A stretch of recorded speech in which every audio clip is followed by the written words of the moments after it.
And the Indiana University combined the world of academia and Taylor Swift this weekend. News 8's Danielle Zukowski has more from the Bloomington conference that just wrapped up.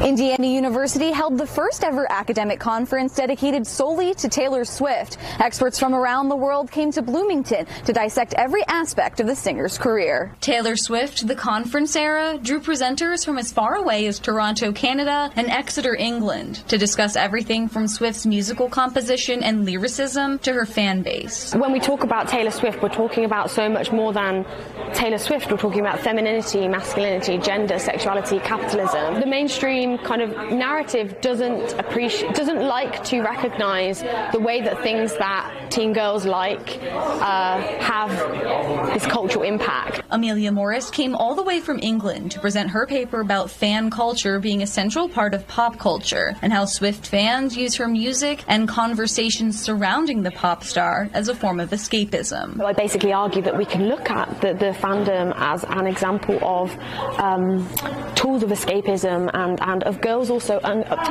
predominantly girls and young women, understanding their own identity through Swift lyrics. Katherine Bruno is a biology PhD student at Duquesne University in Pittsburgh that came to this conference at IU because she's interested in learning more about how Swift contributes to the arts and humanities. From an academic lens, it's been very interesting to see how the arts and humanities views Taylor, how much work they actually are studying her. This afternoon we were able to look at just her literary impact, her musical impact, of how you can relate her to classical composers or classical writers as well. The conference also dove into marketing and economics around Taylor Swift, as well as her stardom, feminism, and storytelling. Organizers say one of the goals of this conference was to provide an academic take on something that's been widely discussed in pop culture. I'm Danielle Zukowski for Wish TV, wishtv.com, and like us on Facebook.